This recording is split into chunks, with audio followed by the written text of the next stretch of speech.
5 minutes before walking into the meeting that would change my career. I had no idea that the dress I'd carefully chosen was the bait for my boss to humiliate me in front of $15 million investors. I thought I'd been completely disgraced, but nobody expected the strange woman in the restroom to be the one who could change the entire game. I lost everything because of one accidental incident, but a few weeks later, I returned. With control of the entire company. My name is Elena West. And at 32 years old, I was the senior strategic analyst at Drayton & Partners, a boutique consulting firm that had been steadily growing over the past decade. We specialized in helping mid-sized companies navigate digital transformation and expansion into new markets.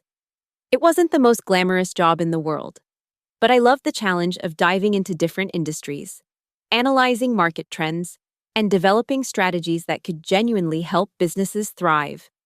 For the past 4 months, I'd been working tirelessly on a comprehensive proposal for a new service line that could potentially double our company's revenue within 3 years. The concept was innovative, yet practical. A data-driven approach to help traditional businesses compete in the increasingly digital landscape.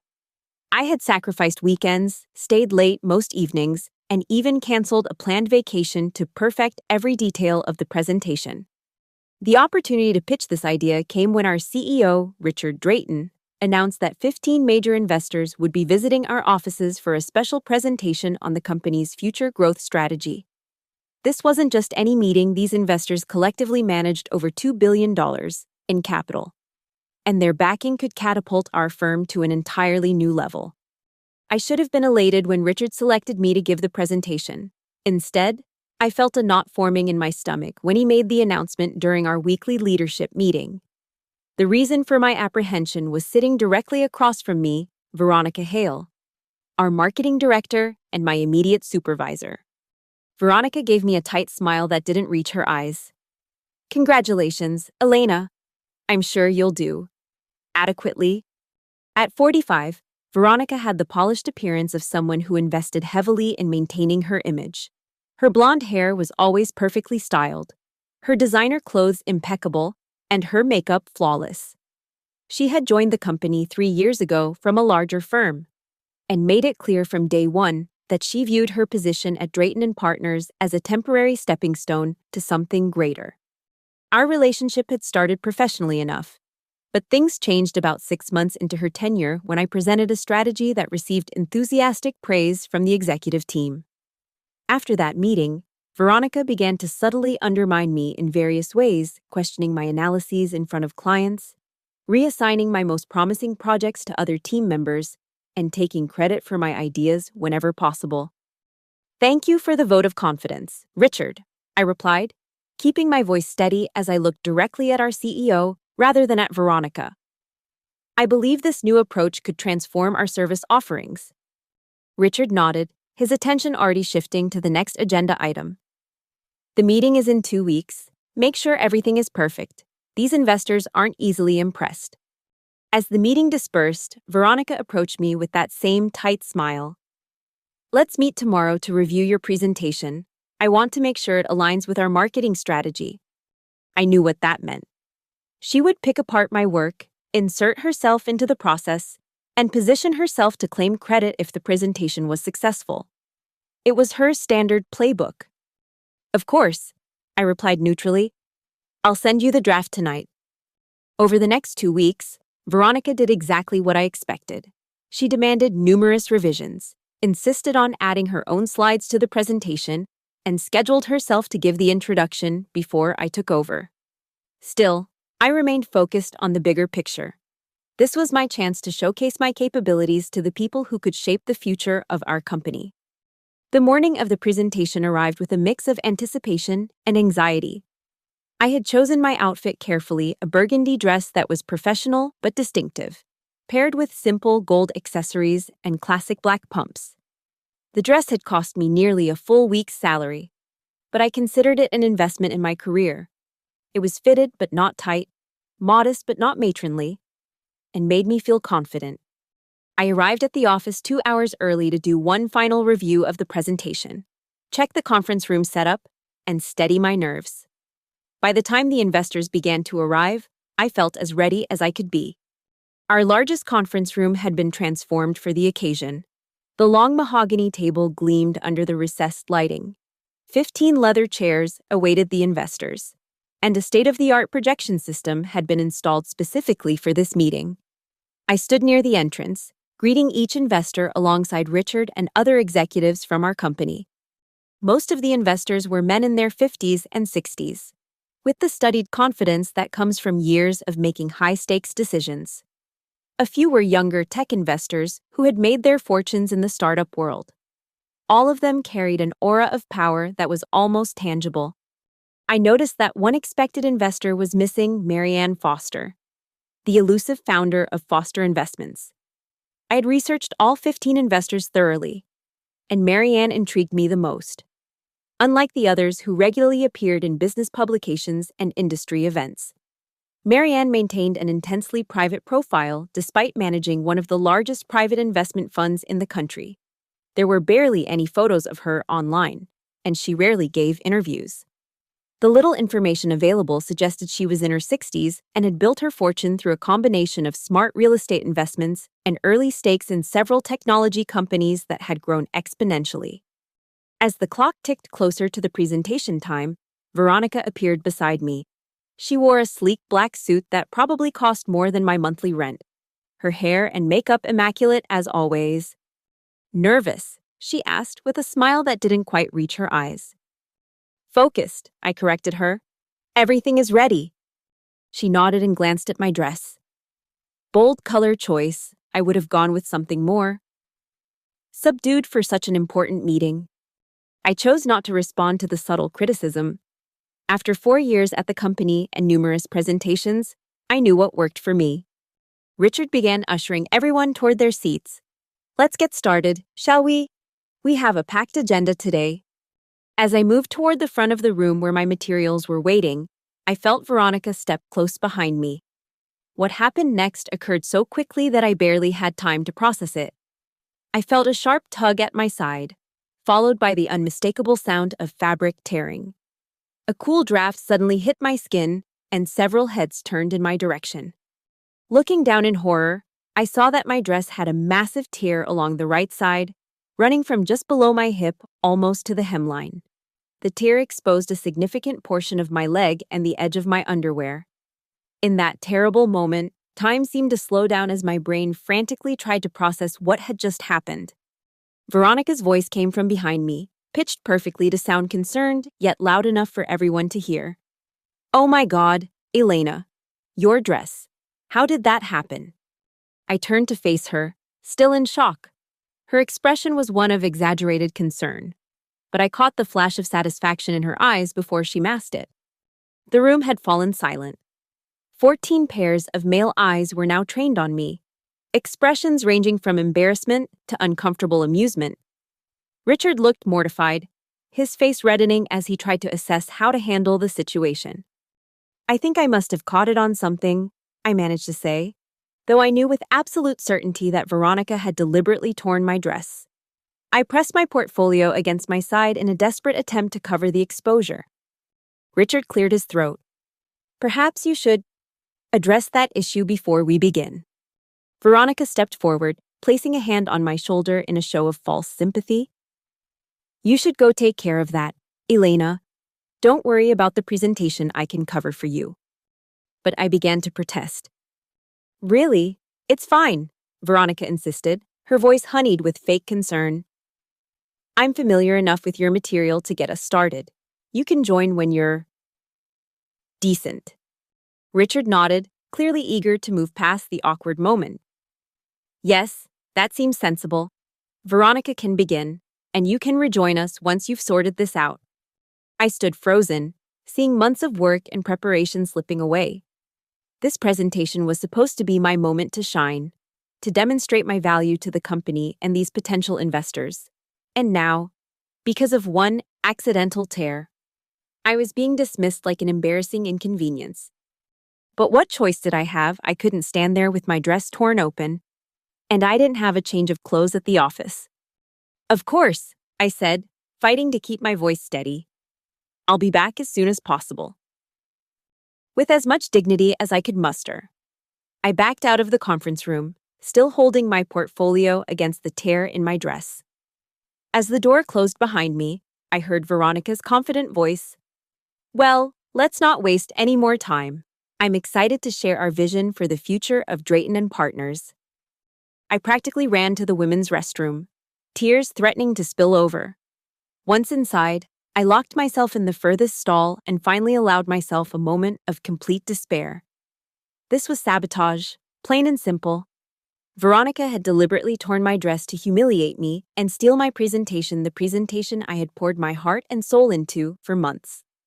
I had no spare clothes, no safety pins, nothing that could possibly fix a tear of this magnitude. Even if I called someone to bring me clothes, it would take at least an hour, by which time Veronica would have completed the entire presentation. My opportunity would be gone. After a few minutes of silent tears, I forced myself to take several deep breaths. I needed to think clearly. Perhaps I could fashion some kind of temporary fix with paper towels and tape from the supply closet. It would look ridiculous, but at least I could return to the meeting and attempt to salvage something from this disaster. I emerged from the stall to assess the damage in the full-length mirror. The tear was even worse than I'd initially thought. There was no way to repair it with office supplies. As I stood there, staring helplessly at my reflection, the restroom door opened. A woman entered, tall, elegant, with silver-streaked dark hair pulled back in a sophisticated chignon. She appeared to be in her early 60s, dressed in a simple but obviously expensive charcoal suit. Her eyes, sharp and assessing, met mine in the mirror. "Quite the situation," she observed, her voice calm and measured. I quickly wiped at my tears, embarrassed to be caught in such a vulnerable state. "Yes, an unfortunate accident." The woman raised an eyebrow. "Was it? That didn't look like an accident to me." I stared at her, surprised by her directness. "Excuse me." She moved further into the room, setting her leather handbag on the counter. "I was running a bit late for the meeting. I was just outside the conference room when it happened. That blonde woman, your colleague, I presume deliberately tore your dress. I saw her do it." My heart raced. Someone had actually witnessed Veronica's sabotage. "You saw her?" The woman nodded. "I did. And then I watched her offer to take over your presentation with remarkable efficiency. Quite transparent, if you ask me." I felt a complex mix of emotions, validation that I wasn't imagining things, renewed anger at Veronica's actions, and curiosity about this stranger. "Are you one of the investors?" I asked hesitantly. A small smile touched her lips. "Marianne Foster, I was supposed to be in that meeting. Yes." Marianne Foster, the most private and potentially most influential investor of the group. Of course, she would be the one to witness my professional humiliation. "Elena West." I introduced myself, trying to maintain some semblance of professionalism despite my torn dress and tear-stained face. "I'm or was supposed to be leading today's presentation." "I gathered as much," she said. "And now you're stranded here while your colleague steals your thunder." Put so bluntly, the injustice of the situation hit me all over again. I don't have any options, I can't go back in there like this, and I don't have spare clothes. Marianne studied me for a moment, then reached for her phone. "What size do you wear?" "Excuse me." "Your dress size," she clarified, already typing something into her phone. "6, usually," I answered, confused by the question. "But why?" "And shoe size?" 7.5. She nodded and made a brief call. "Melanie, I need a favor. There's a boutique on the ground floor of this building. I need a dress. Size 6, in navy or black, classic cut, and pumps, 7.5. Yes, immediately. Bring them to the 4th floor women's restroom. Use my card." She ended the call and turned back to me. "Your assistant can buy me clothes," I asked, bewildered by this unexpected turn of events. "My assistant can do many things, including recognize when time is of the essence." Marianne replied, "The clothes will be here in less than 10 minutes. I was stunned by her intervention. "Ms. Foster, I don't know what to say. This is incredibly kind, but—" "It's not kindness," she interrupted. "It's justice. I despise underhanded tactics, especially when they're used by women against other women. We face enough obstacles without creating more for each other. As promised, within 10 minutes there was a soft knock at the restroom door. Marianne opened it to reveal a young woman holding a shopping bag. After a brief exchange, Marianne brought the bag to me. Inside was a beautiful navy blue dress, simple, elegant, and clearly expensive, along with a pair of classic black pumps that looked remarkably similar to the ones I was already wearing. "This should work," Marianne said. "Go change, and then we'll fix your hair and makeup." I took the bag with trembling hands. "I don't know how to thank you." "Thank me by going back into that room and giving your presentation," she replied firmly. "Don't let that woman win." I changed quickly in the stall, marveling at how perfectly the dress fit. When I emerged, Marianne had laid out a compact makeup kit on the counter. "Sit," she instructed, pointing to a chair she'd pulled over. With efficient movements, she helped me repair my makeup, erasing all evidence of tears. As she worked, she asked me questions about the presentation I had prepared, listening intently to my answers. "So this data-driven approach to digital transformation, it's your concept?" she asked. "Yes," I confirmed. "I've been developing it for months.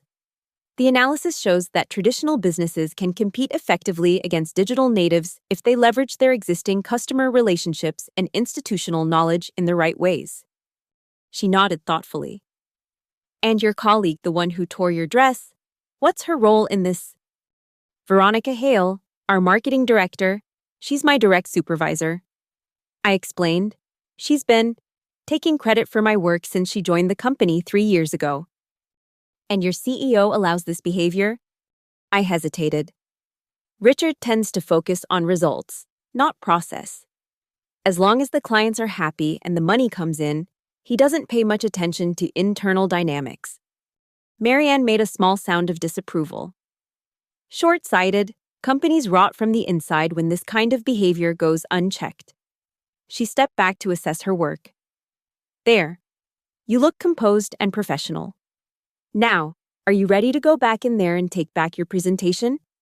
My stomach twisted with anxiety. Veronica's probably already halfway through. Won't it look strange if I interrupt? "Leave that to me," Marianne said with a confidence that I found both intimidating and reassuring. "Follow my lead and don't show any uncertainty." "Can you do that?" I took a deep breath and nodded. "Yes, I can do that." "Good." She gathered her belongings. "One more thing, do you have your original presentation materials, not whatever version your colleague might be using?" "Yes, on my tablet," I confirmed, retrieving it from my portfolio. "Perfect." Marianne headed for the door. "Let's go correct this situation." As we walked back to the conference room, my heart hammered in my chest. Part of me wanted to flee, to avoid the confrontation that was sure to come. But a stronger part was fueled by indignation at Veronica's sabotage and Marianne's unexpected support. When we reached the conference room, Marianne paused. Through the glass panel in the door, I could see Veronica standing at the front of the room, gesturing animatedly as she spoke. My slides were displayed on the screen behind her slides I had created through countless hours of research and analysis. "Ready?" Marianne asked quietly. I nodded, straightening my shoulders. "Ready." Marianne opened the door without knocking, striding into the room with the confidence of someone who owned the building. All heads turned toward us, and Veronica's presentation faltered mid-sentence. "Pardon the interruption," Marianne announced, her voice commanding immediate attention. "For those who don't know me, I'm Marianne Foster." Richard jumped to his feet, his expression a mix of surprise and deference. "Ms. Foster, we weren't sure if you would be joining us today." "Clearly," she replied dryly. "I apologize for my tardiness, but it seems I arrived at a fortuitous moment." She turned to address the entire room. "Gentlemen, I believe we were meant to hear a presentation from Elena West today. I'd like to restart from the beginning, with the actual creator of this strategy at the helm." The room fell silent. Richard looked confused, while Veronica's face flushed with anger. "Ms. Foster," Veronica began. We were simply adjusting to an unexpected situation. Elena had a wardrobe malfunction. Yes, I'm aware of what happened. Marianne cut her off smoothly. Fortunately, that issue has been resolved. And Ms. West is now ready to present her work. She emphasized the word her with unmistakable clarity. Richard, ever sensitive to the wishes of potential investors, quickly nodded. Of course, Veronica. Thank you for stepping in, but let's allow Elena to take over as originally planned. Veronica had no choice but to step aside, though her eyes blazed with fury as I moved to the front of the room. As she passed me, she whispered, "This isn't over." I connected my tablet to the presentation system, bringing up my original slides rather than the version Veronica had modified. Marianne took a seat at the table, nodding encouragingly. "Gentlemen," I began, my voice steadier than I expected. "Thank you for your patience. I'm Elena West, Senior Strategic Analyst at Drayton & Partners, and I'm here to present a new approach to digital transformation that we believe will revolutionize how traditional businesses compete in the digital age." As I moved through the presentation, I found my confidence growing. The material was mine, the analysis was solid, and the strategy was innovative. I knew every number, every trend, every recommendation intimately because I had developed them myself. The investors engaged actively, asking thoughtful questions that I was able to answer with depth and precision. Even Richard seemed impressed, nodding approvingly at several points. Veronica sat silently at the far end of the table, her expression carefully neutral, though I could sense her seething beneath the surface. Marianne Foster was the most engaged of all, asking the most penetrating questions and nodding thoughtfully at my responses. When I concluded the presentation, she was the first to speak. "This is exactly the kind of forward-thinking approach I look for in my investments," she stated, looking around the table. "Data-driven, practical, yet innovative. Ms. West, you've clearly put exceptional thought into this strategy." The other investors murmured their agreement, and Richard beamed with pleasure at the positive reception. "Elena has been a valuable member of our team for 4 years," he said, conveniently forgetting that he had been ready to sideline me just an hour earlier. As the meeting concluded and the investors began to disperse, Marianne approached me. "Excellent presentation, Elena. You have a remarkable grasp of both the analytical and practical aspects of business transformation." "Thank you, Ms. Foster," I replied sincerely. "And thank you for everything else." She gave me a knowing smile. "I recognize talent when I see it. Here's my card. I'd like to continue our conversation at some point." I accepted the elegant business card, noticing it contained only her name and a phone number, no company information, no email, no unnecessary details. "I'd like that very much," I said. As Marianne left with the other investors, Richard rushed over, practically glowing with excitement. "Elena, that was tremendous. Several of the investors mentioned they were very impressed with your analysis." "Thank you, Richard," I responded, maintaining my professional demeanor despite the emotional roller coaster of the day. His expression turned slightly puzzled. "Though I must say, I didn't realize you knew Marianne Foster personally. She's notoriously selective about who she engages with." "We only just met," I said truthfully.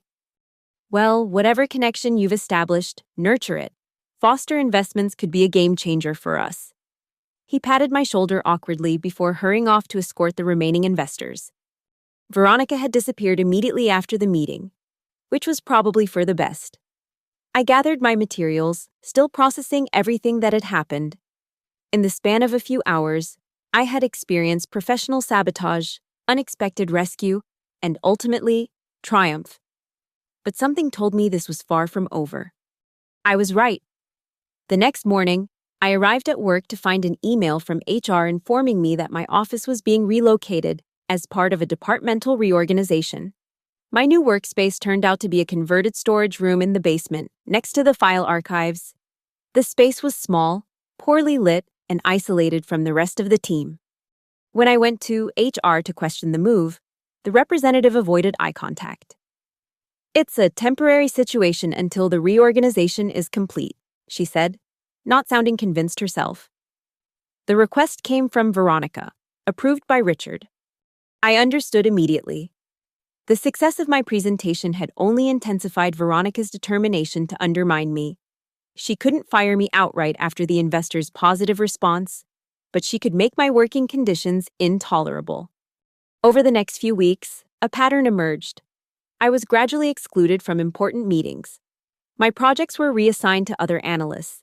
Colleagues who had previously been friendly became distant, avoiding lunch invitations and limiting our interactions to brief, professional exchanges.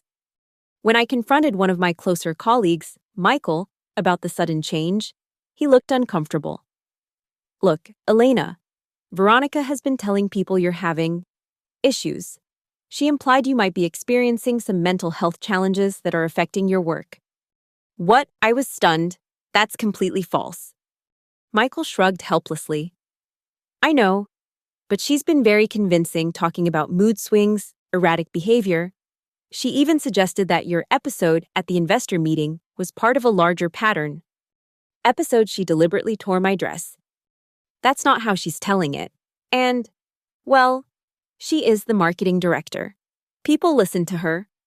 I tried to speak directly with Richard, but his assistant repeatedly informed me that he was unavailable. The emails I sent him requesting a meeting went unanswered. The final blow came 6 weeks after the investor meeting. I was called to HR and informed that there were concerns about my performance and interpersonal skills. The HR director, a woman who had always been cordial to me in the past, now regarded me with a mixture of pity and wariness. We think it might be beneficial for you to take some personal leave, she suggested, sliding a form across the desk toward me. To focus on your well-being. I stared at the form, recognizing it for what it was, a first step toward forcing me out of the company. This is Veronica's doing, I said flatly. She's been systematically undermining me since the investor meeting. Since before that, actually. The HR director's expression remained neutral. These concerns have been raised by multiple members of the leadership team. If you feel you're being targeted unfairly, you can certainly file a formal complaint. But she trailed off. The implication clear: a complaint would go nowhere. I left the meeting with the voluntary leave form unsigned, but I knew my position at Drayton & Partners had become untenable. That evening, I drafted my resignation letter. Despite the injustice of the situation, I kept the letter professional and brief. I wouldn't give Veronica the satisfaction of knowing how deeply her campaign had affected me. The next day, I delivered my resignation in person to the HR director, who accepted it with barely concealed relief. I was asked to clear out my office immediately, with an HR representative supervising the process standard procedure for departing employees, I was told, though I had never witnessed such treatment before. As I carried the single box containing my personal belongings toward the elevator, I passed Veronica in the hallway. She wore an expression of false sympathy that didn't mask her triumph. Elena, she said, her voice pitched to carry to the nearby offices. I'm so sorry things didn't work out. I hope you find a position better suited to your capabilities. I looked her directly in the eyes. Thank you for your concern, Veronica. I'm sure everything will work out exactly as it should. For a moment, I saw uncertainty flicker across her face, but it quickly vanished as she gave me a condescending smile and continued on her way. I left Drayton & Partners that day feeling a complex mixture of emotions: anger at the injustice, disappointment in colleagues who had abandoned me, and a profound sense of loss for the career I'd worked so hard to build. But beneath those feelings was something else, something that surprised me: relief. Relief to be free of Veronica's toxic influence, relief to no longer work in an environment that could so easily turn against me. The next 2 months were challenging. I applied for numerous positions at other consulting firms, but the job market was tight. And without a positive reference from my most recent employer, my applications gained little traction. I took on freelance work to pay the bills, but the uncertainty of my professional future weighed heavily on me. I had almost forgotten about Marianne Foster's business card until one afternoon when, while organizing my desk, I came across it tucked into a notebook. I hesitated, uncertain whether to reach out. What would I even say that I had been forced out of my job? That despite the successful presentation, I had ultimately lost the power struggle with Veronica. Before I could overthink it, my phone rang with an unknown number. Elena West speaking, I answered professionally, a habit from my consulting days. Elena, this is Marianne Foster, came the familiar measured voice. I hope I'm not interrupting anything important. I was so surprised that it took me a moment to respond. Ms. Foster? No, not at all. It's good to hear from you. I've been following the developments at Drayton & Partners with interest, she said, including your rather abrupt departure. I felt a flush of embarrassment. News travels fast. In certain circles, yes, she agreed. I was disappointed but not surprised. Organizations that allow toxic behavior to flourish rarely retain their best talent. Her matter-of-fact assessment was oddly comforting. It was a difficult decision, I admitted. I'm sure it was. I'd like to discuss it further, along with some other matters. Are you available for coffee tomorrow afternoon, say 3 o'clock at the Westfield Hotel? The Westfield was one of the most exclusive hotels in the city, known for its discretion and its clientele of visiting dignitaries and executives. Yes, I can make that work. Excellent. I'll see you in the garden room at 3. She ended the call as directly as she had begun it, leaving me wondering what other matters she wanted to discuss. The following day, I arrived at the Westfield Hotel 15 minutes early, dressed in a charcoal gray suit that was one of the few professional outfits I had kept after downsizing my wardrobe during my period of unemployment. The garden room was a serene space with abundant natural light filtering through floor-to-ceiling windows that overlooked a meticulously maintained courtyard garden. Marianne was already there, seated at a table near the windows. She wore a simple ivory blouse with tailored black pants, her silver-streaked hair arranged in the same elegant chignon I remembered from our first meeting. As I approached, I noticed that she looked paler than before, with a certain fragility that hadn't been evident previously. She rose to greet me, her handshake firm despite her appearance. Elena, thank you for coming. Please, sit down. A server appeared almost immediately to take our order, a pot of jasmine tea for Marianne and a cappuccino for me. Once we were alone again, Marianne studied me with those penetrating eyes. How have you been since leaving Drayton & Partners? Managing, I replied honestly. The job market is challenging right now, but I've been doing some independent consulting work while I look for a more permanent position. She nodded. And how do you feel about what happened? The directness of her question caught me off guard. Honestly angry, disappointed, not just with Veronica, but with the entire system that allowed her to push me out despite my contributions to the company. Understandable, Marianne said. Systems often protect those who know how to manipulate them, not those who operate with integrity. She paused as our drinks arrived, waiting until the server had departed before continuing. What would you do differently if you could go back? I considered the question carefully. I would have documented everything from the beginning, every instance where Veronica took credit for my work or undermined me. I would have built allies more strategically within the company. And I would have been more direct in confronting the behavior instead of trying to work around it. Marianne smiled slightly. Good answers. You've been reflecting? I've had time, I said with a small shrug. She took a sip of her tea, then set the cup down deliberately. Elena, I invited you here today because I have a proposition for you. But before I share it, there's something you should know about me. The seriousness of her tone made me straighten in my chair. I'm dying, she stated, with the same directness she had shown in all our interactions. Pancreatic cancer, stage 4. The doctors give me perhaps 4 to 6 months. I was stunned by her disclosure. Ms. Foster, I'm so sorry. She waved away my sympathy. I've lived a full life, Elena. I'm not afraid of death. What concerns me is legacy ensuring that what I've built continues in the right hands. I remained silent, sensing she had more to say. I've spent decades building Foster Investments into what it is today. We manage over $8 billion in assets, with significant stakes in numerous companies, including, as it happens, Drayton and Partners. This revelation surprised me. You're an owner of Drayton and Partners. I thought you were considering investing for the first time. Marianne smiled. A common misconception. I prefer to remain a silent partner in most of my investments. I own 28% of Drayton and Partners through a holding company, enough to be the largest individual shareholder, though not enough for outright control.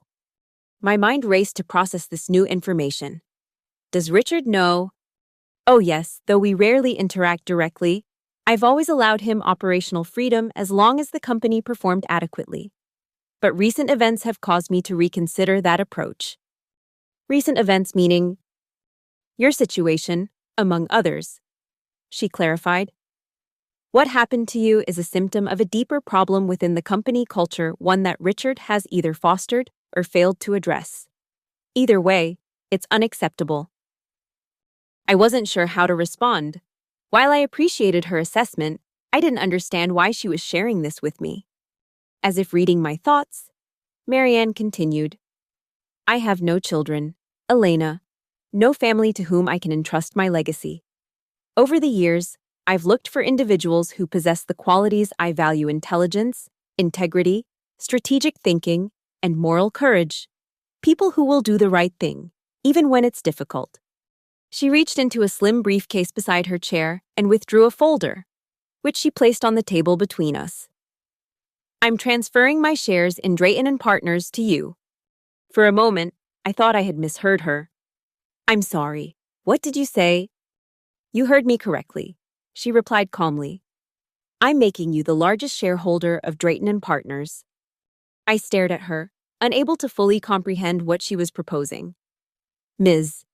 Foster, that's incredibly generous.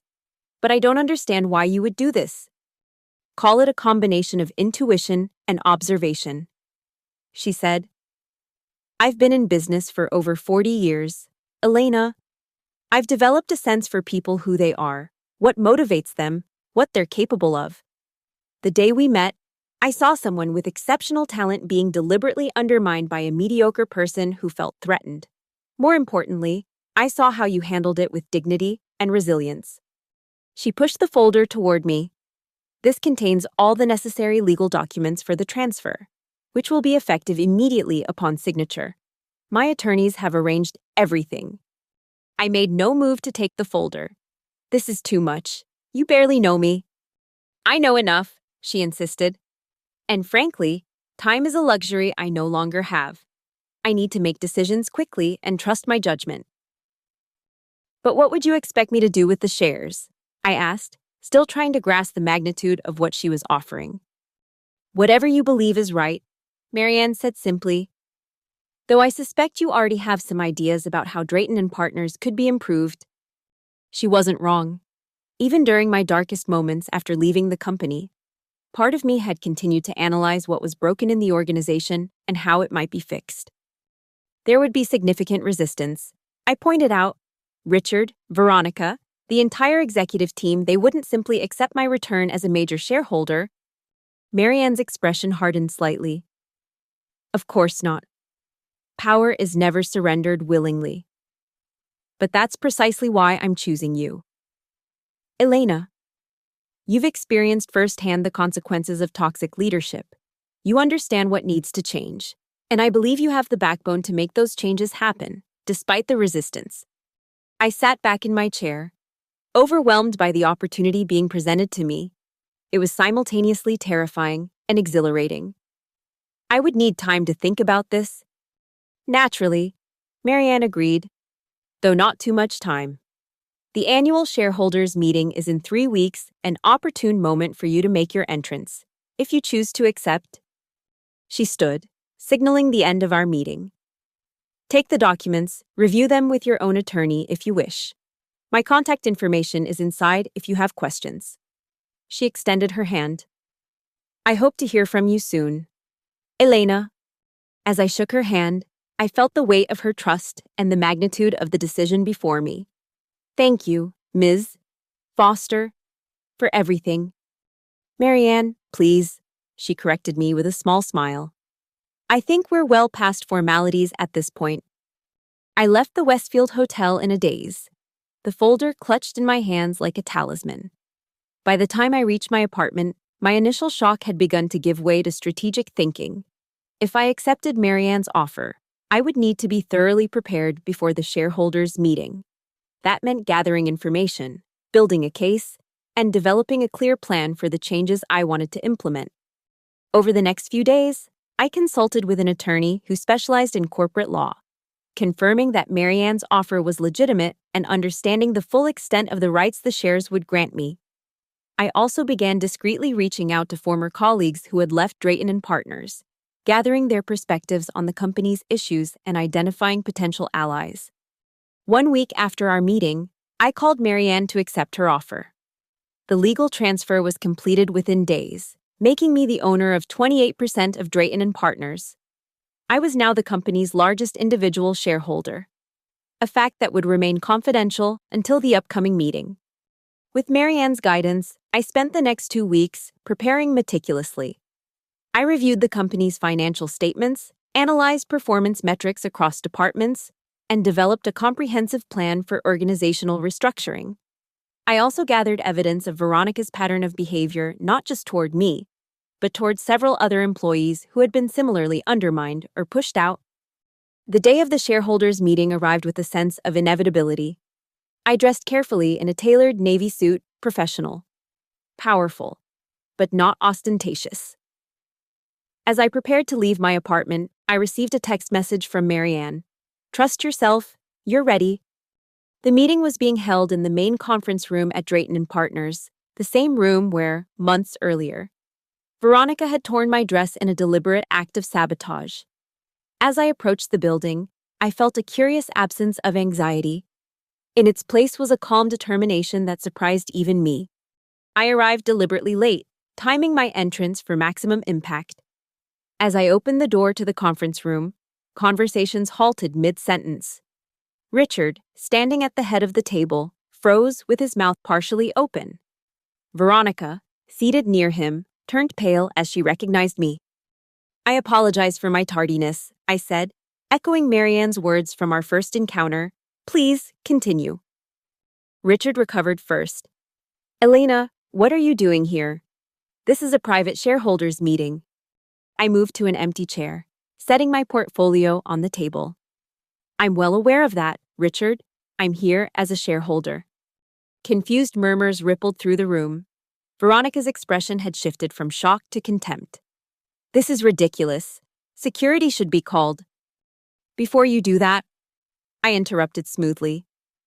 You might want to check the updated shareholder registry. I slid a document across the table. As of last week, I own 28% of Drayton & Partners, making me the largest individual shareholder. The room erupted in confused exclamations. Richard snatched up the document, his face flushing as he read. This is impossible. How could you possibly? Marianne Foster transferred her shares to me, I explained, my voice carrying easily over the commotion. She felt the company would benefit from new leadership. Veronica stood abruptly. This is absurd. You can't just walk in here and claim ownership. This document could be forged. It's not forged, came a new voice from the doorway. We all turned to see Marianne Foster entering the room, looking frailer than when I had last seen her, but radiating the same commanding presence. The transfer is entirely legitimate and legally binding. Richard's expression cycled rapidly through shock, confusion, and finally, a forced attempt at cordiality. Ms. Foster. This is unexpected. We had no idea you were planning to divest your shares. Clearly, Marianne replied dryly, taking a seat beside me. I've been observing Drayton & Partners with increasing concern over the past year. Recent events merely confirmed my assessment that a change in leadership is necessary. Veronica, still standing, directed her fury at me. This is about revenge, isn't it? You couldn't handle being outperformed, so you've engineered this coup. I met her gaze steadily. This isn't about revenge, Veronica. It's about accountability. I opened my portfolio and withdrew a second set of documents. These are copies of emails, performance reviews, and witness statements documenting a pattern of behavior that has damaged the company's culture and driven away valuable talent. I passed the documents around the table. Not just my experience, but those of at least 7 other employees who were systematically undermined, had their work appropriated, or were pushed out when they became perceived threats. The other shareholders began reviewing the materials with growing concern. 1. An older gentleman who had been with the company since its founding looked up with a frown. These allegations are serious. If true, they represent a significant governance failure. Richard attempted to regain control of the meeting. I'm sure there are explanations for these isolated incidents. They're not isolated, I countered. They're systemic, and they've cost this company millions in lost productivity, recruitment expenses, and missed opportunities. I turned to the other shareholders. The strategic initiative I presented at the investor meeting 4 months ago, the one that received enthusiastic support, has been effectively abandoned since my departure. Can anyone explain why? Uncomfortable silence followed my question. Veronica finally broke it, her voice tight with barely controlled rage. This is a witch hunt. You're manipulating isolated incidents to create a false narrative. Is it false? I challenged, pulling out another document. Here's an email you sent to HR 3 days after the investor meeting, claiming I showed signs of mental instability and erratic behavior. Yet in the same week, you sent this email to Richard praising the strategic framework I developed while taking credit for it yourself. Veronica's face reddened. You're twisting things out of context. The context is quite clear. Marianne interjected. You systematically undermined a talented employee because you felt threatened by her abilities. When that wasn't enough, you engineered her removal from the company so you could appropriate her work without opposition. Richard, sensing the mood of the room shifting against Veronica, attempted to distance himself. If these allegations are true, they're deeply troubling. Of course, I had no knowledge. That's another issue we need to address, I said, turning my attention to him. Either you were aware of this behavior and condoned it, or you were oblivious to significant management problems within your own company. Neither scenario reflects well on your leadership. The meeting continued for another 2 hours as we worked through the implications of the evidence I had presented. By the end, it was clear that a majority of the shareholders supported significant changes in leadership. I propose an immediate vote of no confidence in the current executive management, I stated formally, and the establishment of an interim leadership structure while we assess the necessary organizational changes. The vote was decisive. Richard and Veronica were removed from their positions, effective immediately. I was appointed interim CEO, with a mandate to conduct a thorough evaluation of the company's operations and culture. As the meeting concluded, Veronica approached me, her composure finally cracking. You've destroyed my career, she hissed. I hope you're satisfied. I looked at her calmly. I didn't destroy anything, Veronica. You did that yourself when you chose to tear down others instead of earning success through your own merit. She left without another word, her rigid posture betraying the fury she could barely contain. Marianne stayed behind as the room emptied, waiting until we were alone before speaking. Well done. You handled that with exactly the right balance of firmness and professionalism. I had a good teacher, I replied with a small smile. She nodded acknowledgement of the compliment. The hard part begins now. Identifying toxic behavior is one thing. Creating a healthy culture to replace it is quite another. I know, I agreed, but it's necessary work, and I'm ready for it. Over the following weeks, I implemented a structured transition plan. I met individually with each department head, listening to their perspectives and concerns. Many were initially wary, viewing me as an outsider who had orchestrated a takeover. But as they shared their experiences under the previous leadership, a consistent pattern emerged: fear-based management, credit stealing, and a culture that rewarded political maneuvering over actual performance. I established an independent ethics committee to review past complaints and create new reporting mechanisms for future concerns. I brought in consultants to assess the organizational structure and recommend improvements. and I personally reviewed the status of projects that had been abandoned or delayed during the turmoil, including my own digital transformation initiative. Throughout this process, Marianne served as an invaluable advisor, though her health continued to decline. We met weekly, often at her home when she became too weak to travel. Despite her physical frailty, her mind remained razor-sharp, offering insights and guidance that proved crucial during the transition. 4 months after the shareholders' meeting, Marianne called me to her home for what would be our final conversation. She was bedridden now, attended by a private nurse who discreetly left us alone after showing me in.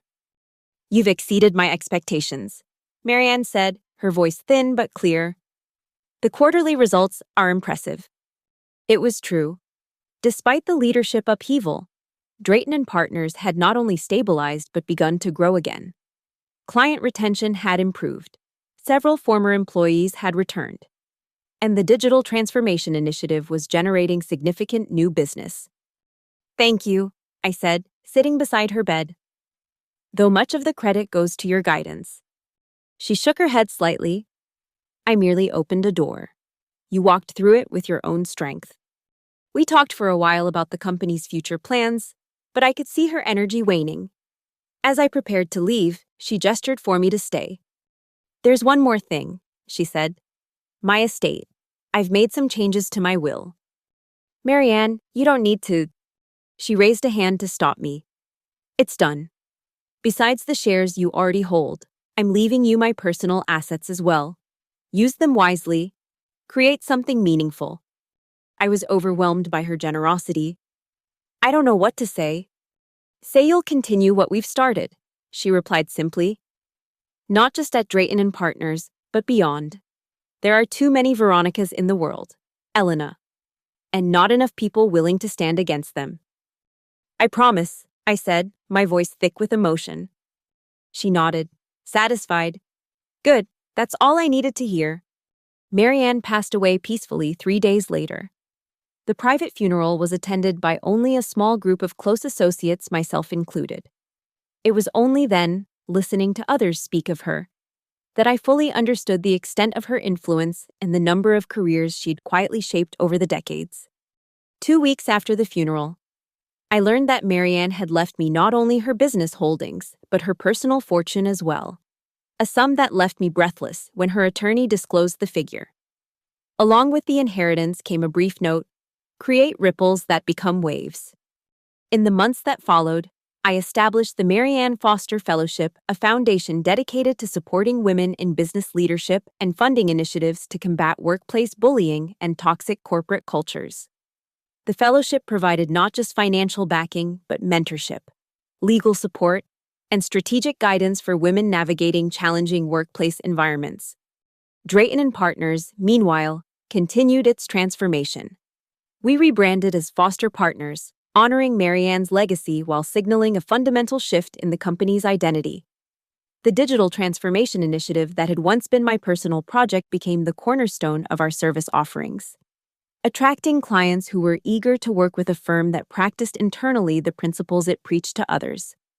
Almost exactly 1 year after the shareholders' meeting that had changed everything, I was working late in my office, now located on the top floor of the building, with windows overlooking the city, when my assistant informed me that someone was asking to see me. To my surprise, it was Veronica. The past year had not been kind to her. The stylish confidence that had once been her trademark was gone, replaced by a tense, drawn appearance. Her designer clothes had been exchanged for a simple black suit that looked well worn. "Elena," she greeted me stiffly as she entered the office. "Thank you for seeing me." "Of course," I replied neutrally. "Please, sit down." She perched on the edge of the visitor's chair, clearly uncomfortable. "I'll be direct. I've been unemployed since last year. Every potential employer either knows someone from Drayton Foster Partners now, or has heard rumors. I can't get past the first interview." I remained silent, waiting for her to continue. "I'm not here to apologize," she said, a flash of her old defiance showing through. "But I am here to ask for help. A reference, a word to someone in your network. Anything." I studied her for a long moment, seeing not just the woman who had deliberately sabotaged me, but someone who was now experiencing her own form of professional exile, the very fate she had tried to engineer for me. "Why should I help you, Veronica?" I asked quietly. Her composure cracked slightly. "Because you won. All right, you have everything now, the company, the office, the respect. I'm just trying to survive." I leaned back in my chair, considering her words. "What happened at the investor meeting tearing my dress was that the first time you deliberately sabotaged someone's career? Or just the first time you got caught?" She looked away. "What does it matter now?" "It matters because patterns of behavior rarely exist in isolation," I replied. "Before I consider helping you, I need to understand whether you recognize the impact of your actions." Veronica's jaw tightened. "Fine. Yes, I've done similar things before. Not exactly the same, but competitive tactics. It's how I survived in this industry. Women have to be twice as ruthless to get half as far." "That's a convenient justification," I observed. "But it's also a choice. You chose to advance by tearing others down rather than building genuine value." "And you've never stepped on anyone to get ahead," she challenged. "I've competed aggressively, yes. I've outperformed rivals. But I've never deliberately sabotaged a colleague or stolen someone else's work." I leaned forward. "There's a fundamental difference, Veronica, between fierce competition and ethical bankruptcy." She had no response to that. After a moment, I continued. "I won't give you a reference or use my influence to place you in another company. That would be irresponsible, given what I know about your past behavior." Her shoulders slumped in defeat. "However," I added, "the Foster Fellowship has a rehabilitation program for executives who have engaged in toxic leadership practices. It's intensive 6 months of ethics training, psychological assessment, and monitored project work. If you complete it successfully, you'll receive a certification that may help rebuild your professional reputation." She looked up, surprised by the offer. "You'd let me into your program after everything?" "This isn't about me, or you, or our history," I explained. "It's about breaking cycles of toxic behavior in business. The program exists precisely for people like you, talented professionals who veered into destructive patterns and need a structured path to redemption." Veronica considered this for a long moment. "And if I complete this program successfully, then you'll have taken the first step toward rebuilding your career ethically." I said, "No guarantees beyond that. The rest will be up to you." She nodded slowly. "I'll think about it." As she rose to leave, I added one final thought. "Veronica, I didn't destroy you. You did that yourself. But you also have the power to rebuild yourself, if you're willing to do the difficult work of change." After she left, I stood by the window, looking out at the city lights beginning to twinkle in the early evening darkness. I thought about Marianne, about the unexpected journey of the past year, and about the ripples that had indeed become waves. The torn dress that was meant to humiliate me had instead set in motion a chain of events that transformed not just my life, but an entire company culture. And now, perhaps, it would offer even Veronica a path to redemption, though whether she would take it remained to be seen. I had lost everything because of one accidental incident, only to return with control of the entire company. But the true power wasn't in the control itself, it was in how that control was used. To build rather than destroy, to elevate rather than diminish, to create an environment where talent could flourish without fear of sabotage. That, I realized, was Marianne's true legacy, and now it was mine to carry forward.